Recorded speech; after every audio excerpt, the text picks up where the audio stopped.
Hi. Welcome to the world of finance, and in this video we'll have a look at market crashes.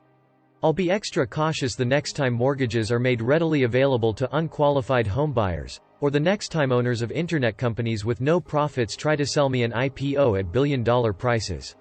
Because of recent and ongoing stock market events, I'll definitely stay away.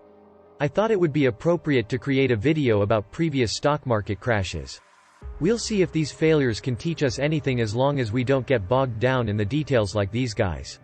Of course, hindsight is always 20/20, but if we pay attention, forewarned is forearmed.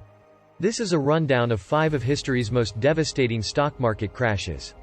Inspired by Scott Nation's book, A History of the United States in 5 Crashes. And this is the Swedish investor bringing you the best stock market investing tips and tools to help you achieve financial freedom. The Great Depression of 1907. Rules were introduced in 1898 that allowed the company to own another company. This resulted in the creation of the first corporate trust, which simply held companies of many other companies. With this, truly large corporations such as Standard Oil and Northern Securities were formed. In the early 1900s, these trusts accounted for a sizable portion of the total stock market. Theodore Roosevelt, the then president, saw these corporations as monopolies that hampered American trade. He believed that they were depriving the public of the benefits of free trade. So he began to go after them, taking many of them to court. The market saw Roosevelt's move as very unpredictable and didn't know how far he'd go in this witch hunt. As is always the case, uncertainty is the heart of stock market crashes. Meanwhile, a massive earthquake struck San Francisco in 1906. More than half of the city's 400,000 residents were made homeless. As a result, homeowners typically did not have earthquake insurance, but they did have fire insurance. So, what did they do if a house was damaged by the ruptures but not burned down? People usually set fire to their own homes. Many of the insurers were British, and the Bank of England had to pay a lot of gold in insurance claims here. Britain was still on the gold standard at the time, so it began offering higher interest rates to borrowers in order to restore the gold vaults. Trust companies were not typically regulated in the same way that banks were, in that they did not have to keep as much collateral or equity on their balance sheets. As a result, they were able to leverage deposits more to offer higher interest rates to customers in order to compete with the British. As a result, the scene will be set. All that was required now was a small ignition, a catalyst, for the entire system to fail. And it received one in October 1907. It all started with a failed stock manipulation attempt in a company called United Copper. As a result, the stock felt a lot better. This caused financial difficulties for banks and corporate trusts that had used the stock as collateral. People who had deposited their money in these companies became aware of this and demanded their money back, resulting in numerous runs on these banks and trusts. As a result, the 1907 panic was a reality. On November 15, 1907, the Dow Jones Industrial Average reached a low of 53. After peaking at 103 on January 19, 1906, the market would recoup nearly all of its losses by the end of 1909. Also, the market rose 42% in 1904 and 38% in 1905 before coming to a halt in 1906 and then collapsing in 1907. The 1929 Great Depression. The Federal Reserve was established in 1913. As a result of the 1907 panic, when J.P. Morgan and a few other bankers had to step up as the lender of last resort to save the market, the government decided that they should have that responsibility instead, and the Fed established the so-called discount rate, which essentially is the interest rate at which banks can borrow. This was reduced to a then record low of 3% in 1924. This fueled the stock market in the United States. When money is cheap, stock ownership becomes easier to finance and bonds become more appealing. It's also amusing to compare the then record low rate of 3% to what we see today. Meanwhile, dissatisfied with the low interest rates, corporations and wealthy individuals began to offer cold money, which was essentially loans made to other investors. This was primarily used for stock market speculation, and it offered slightly higher interest rates than banks.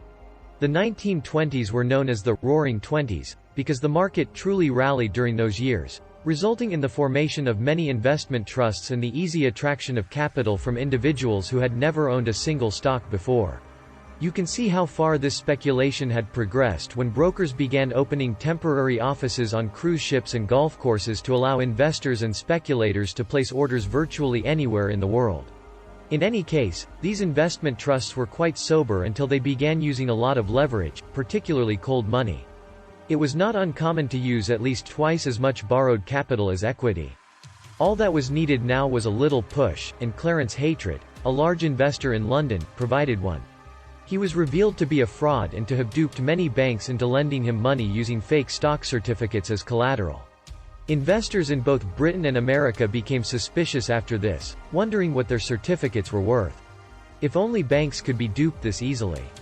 The market's fundamental soundness was called into question. When the market began to fall, brokers were forced to issue margin calls to individuals and investment trusts, many of whom were overly leveraged and unable to put up the additional funds. As a result, the stocks were immediately liquidated, and the Great Depression began. In July 1932, the Dow Jones Industrial Average reached a low of 41. This was even lower than the bottom of the 1907 panic. The market peaked at 381 on September 3, 1929, implying that it fell nearly 90% during these 3 years. Crazy. Furthermore, the market will not return to 1929 levels until November 23, 1950. Which could be up to 25 years later. Sure, there was the Second World War between here and there, but this crash was completely insane. Also, the market rose 29% in 1927 and 48% in 1928. 1987's Black Monday. Portfolio insurance was supposed to be a financial innovation that allowed investors to sit safely through market crashes in order to later enjoy the rallies that usually follow. A small fee was paid up front to essentially insure your portfolio from falling below a certain level on a smaller scale. It would have been a very successful financial innovation, but the problem was that portfolio insurance had many flawed assumptions on a larger scale. One of them was the smooth movement of stock prices. Another was that there would be enough liquidity to cover all of the sell orders required to hedge against the downside. However, someone calculated that a 3% drop in the market would encourage selling equal to a full day of trading in S. futures on the S&P 500. This was only for one of the firms that used portfolio insurance. Leveraged buyouts of companies became popular in the 1980s. Companies are buying each other with a ton of leverage. This bird, the stock exchange on the U.S. trade deficit had grown 8 times larger in 1986 than it had in 1981. As a result, the dollar was losing value. The Fed reacted by raising interest rates.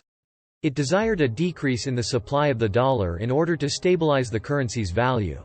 Their higher interest rates made the stock market less appealing to bonds. After the stock market had been propelled for many years. On Monday, October 19, 1987, the United States launched an attack on Iran, launching missiles at military targets in the Persian Gulf. No one could blame people for believing that the United States would respond in kind. When I woke up this morning, I was at war with Iran. The missiles would cause an initial stock market downturn, which would in turn cause portfolio insurance sales that were too large for the market to handle. Sell orders activated more sell orders, which activated more sell orders, which activated even more sell orders, which activated even more sell orders, which activated even more. You get the idea. After the peak of 2,722, Black Monday was born. On the day of Black Monday, October 19, 1987, the bottom of 1,739 was reached on August 25, 1987. The Dow was down 22.6% on the day, the largest loss in a single day in stock market history. The next stop would come 2 years later, on August 24, 1989. After the Dow had risen 28% in 1985 and 23% in 1986. During the 2008 financial crisis, mortgage-backed securities, MBS, were created by pooling a portfolio of mortgages and carefully selecting borrowers. So far, so good. The pool could be very secure and have higher interest rates than, say, governmental bonds. But what would become a major issue much later was that the mortgage issuers no longer had any skin in the game. It didn't matter if the loans they issued defaulted because they had already sold them to someone else who had pulled them and then sold them to investors. Many of the MBS were to be backed by people with bad credit who were going to buy houses during a real estate bubble. However, the first MBS was created in 1970, long before the eventual crash. Home ownership was and continues to be regarded as extremely important in terms of self-esteem and life satisfaction. Politicians wanted everyone, even those with questionable finances, to own a home. With the Bush administration's inauguration in 2001, they accomplished this by lowering the required standards for mortgage down payments all the way down to zero. Because of these subprime mortgages, the housing market became more accessible to a larger number of buyers, causing home prices to skyrocket. Lower-grade MBS did not pique the interest of many investors. Those that were made up of subprime loan portfolios. A particular type of MBS. The collateralized debt obligation, or CDO, proved to be the answer. It had previously been used for other types of loans but was now being used for mortgages. This is how it went down. Diversification allows you to get something safe and sound if you pile enough bad loans on top of each other. This was going to turn out to be a false assumption. Another breakthrough was the credit default swap, or CDs. This is not to be confused with the previously mentioned CDs. It's as if someone deliberately muddled the situation in order to get away with the CDs. Was a type of insurance that Company A could purchase from Company B that guaranteed that if Company C, which had borrowed money from Company A and was unable to meet its obligations, Company B would take over and pay. These were now applied to mortgages and other loans between financial institutions, interconnecting the entire system. Finally, there were the rating agencies. These companies were and still are responsible for rating securities based on default risk, and they were either fraudulent or stupid, or a combination of the two. They braided their hair. Many subprime-backed MBS are AAA, that means the lowest possible default risk. A+ grade. MBSs did not require much collateral to secure through CDSs and allowed for more borrowing due to the low risk of default. Now, the entire system was based on home prices, and if they fell, chain reactions would be felt throughout the entire financial system, and they felt on September 15, 2008. The investment bank Lehman Brothers declared bankruptcy, precipitating the crash.